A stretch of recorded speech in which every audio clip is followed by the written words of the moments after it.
Welcome back, my friends, to another episode of South Bay Sports Radio. On this episode, I'm joined by Narbonne boys basketball coach Kumase DeMesma. Coach Mas talks about falling in love with basketball, winning a city section title at Narbonne, coming back to Harbor City to coach the Gauchos, and his goals with the program under his wing. Let's tune in to hear more about Kumase's basketball story. Coach, thank you very much for joining me. So thank you for having me. Of course, let's dive in.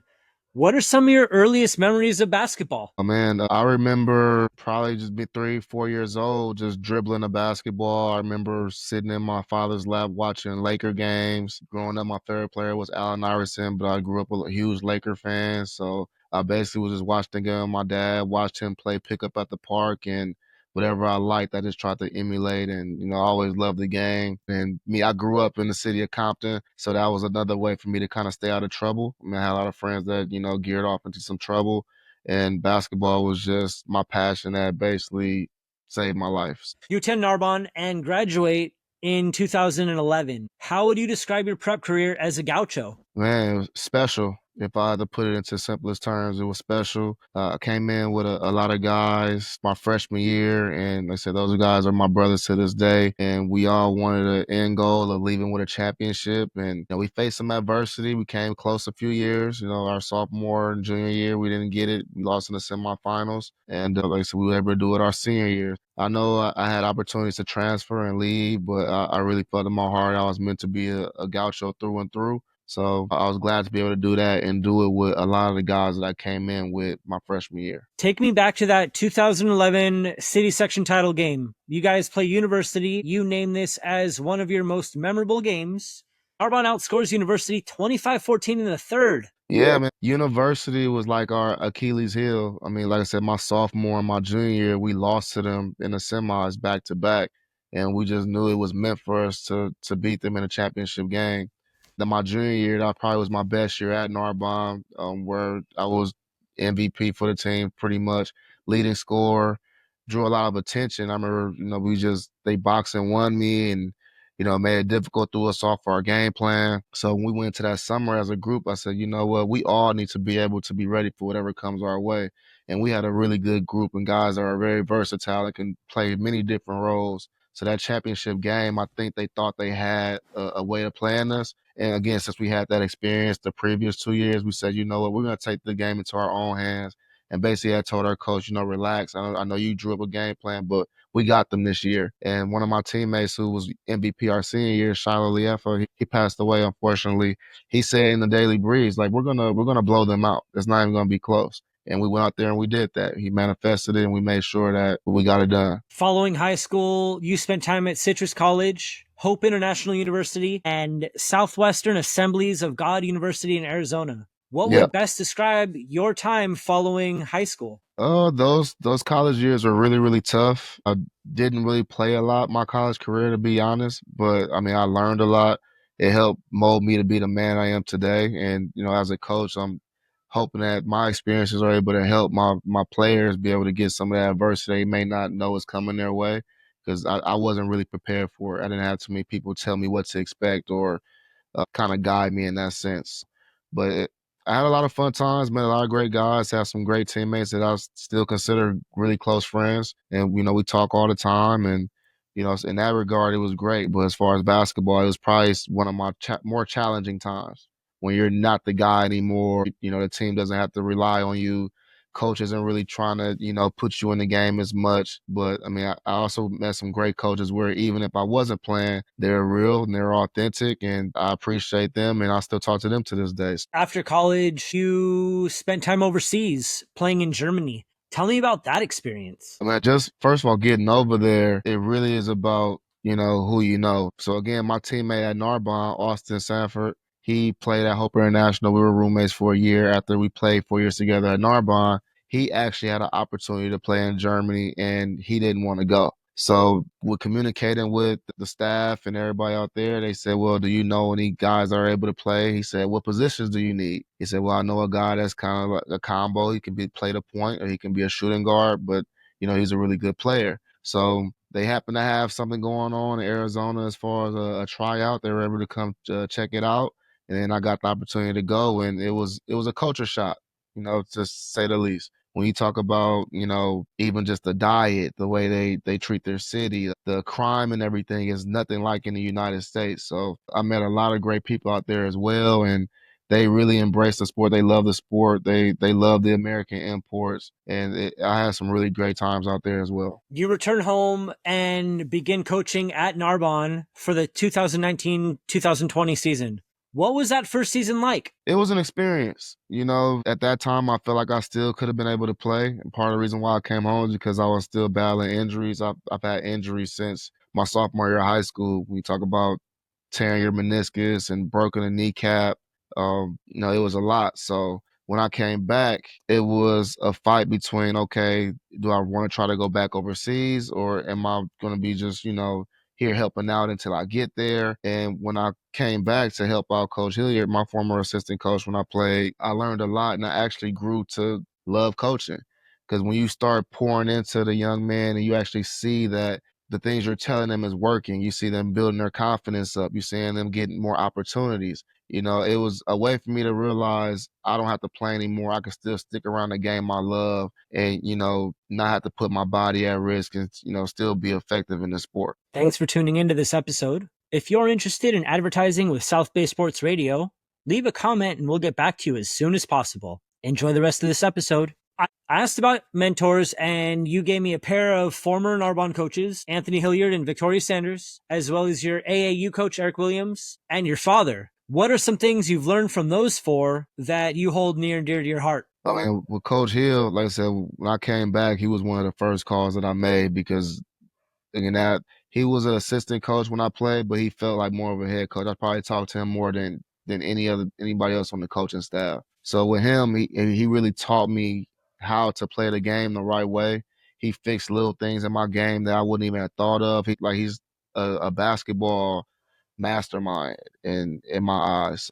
Being able to get back or be close to him and, still take some of the things he pours into me to this day. He still sits on the bench with his helps coach. So he's like the Pat Riley to my Eric Spoelstra. So and Coach Sanders, like I said, she's our assistant AD, and she's another one. Like even throughout when I was playing, when the girls weren't playing, or we had offsetting days for playoffs, she was there and she was on my case, and she was like a motherly figure. So with Coach Hill and Coach Sanders, they taught me how to be more professional in the game and not react a certain way, how to still look like a pro without even having goals, me playing professionally. Even with my interview process, making sure I'm media trained, making sure that I'm dressed a certain way. So with those two, I'm truly grateful and still grateful to have them with me to this day. Eric Williams, that was my AAU coach. He taught me about how to use basketball to navigate through life.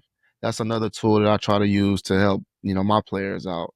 When I played for him, we did several things. He gave us homework, whether it's about the Constitution. He took us on museum tours. We went to the African American Museum in Memphis and just learning about my culture being a young black man at the time. So that's something I took from him that I really hold near and dear to my heart. And then with my dad, he just taught me work ethic. He didn't play after high school, and I know he seen my love and passion for the game, and he taught me how to work. He said, as long as you work, you can live with whatever results because at least you put the time in. Everything isn't gonna go your way. You may not make it to the NBA, but at least you can say you gave it your best shot. And like I said, me and him, he's still like one of my best friends. I talk to my father all the time. Yeah, those four they really made a huge impact on my life and my career. This past season, the Gauchos finished 14-16 before a second round playoff exit. How would you describe this season to someone only seeing your success as your record? Well, this season was really different. I had a really great group. I mean, my past groups were great too, but this one was special as well. Dealt with a lot of adversity, a lot of different personalities. So being able to bring everybody together and buy in and actually want to create this culture that we have and keep that gaucho culture and, wanting to win, but wanting to win together and win the right way. That's what made this season really, really great. I mean, in my opinion, I believe this was our opportunity to bring another championship back to Narbonne, but things happened throughout the course of playoffs that it didn't work out in our favor. but the relationships that the boys built and the culture that they established, that foundation, is going to last for a very long time, or at least as long as I'm going to be at Narbonne, because they earned the right to be a gaucho. We say we're family, but it's a lot of people that, in this culture, or, people like to transfer and try to do their own thing. They wanted to play and win the Narbonne way, Coach Mas's ways. Our record didn't reflect, how good we were, because we were still in a lot of games. If they were close games, or there were games where we were up, and we just had to learn how to win towards the end. Which again, we start making that run in playoffs. If we get past that second round game, I truly believe that we're holding on to the Division I trophy. You mentioned one of your goals was to prepare the young men you coach for life outside of basketball. What is the biggest challenge you see in achieving that goal? Just a little bit of the resistance from some of the kids. I mean, again, I'm getting them kind of late. The earliest would probably be, maybe 12, 13 years old. And when they come in, they already have so much life, behind them. And I have to take on the challenges that come with that. So being another voice in their ear and trying to get them to kind of change some of their ways, or, just get them to be better. Sometimes it's a little bit of resistance with that. And a lot of the times they don't understand the adversity that's in front of them. So I try to just use some of my experiences, because we relate in more than one way. And I've dealt with a lot through my past time in my life. So if I see something that's similar, I just try to connect with them and let them know, hey, I can help in this area, or you can use basketball to help you with this. And I'm use all type of references that I think they can relate to. And I tell them, you don't know what kind of job you might have in the future. You might have to answer, to a boss at your job. Like, right now, as your coach, just look at me as your boss in this regard. Or, you can't be late for practice, because if you're late for your job, you might get fired. So things like that, and so far it hasn't been too bad. Even when the ones I have bumped heads with, they always come back to say they appreciate it, and, they get what I'm saying now. I haven't had, too many or any, to my knowledge, that, didn't like or didn't learn from their time with me or time with Narbonne. Beautiful. That'll wrap up the serious part of this episode. We're going to transfer into rapid fire. 5 questions, all fun. Your Okay. NBA starting 5. My NBA starting 5. Ooh, okay. It switches up all the time, but let's see how I'm feeling today. I'll probably put Steph Curry as my 1. I'm going to make Jordan my 2. Michael Jordan will be my 2. My 3, I'm going to have, even though they might be the same player, they're still intense. I got to go with Kobe Bryant.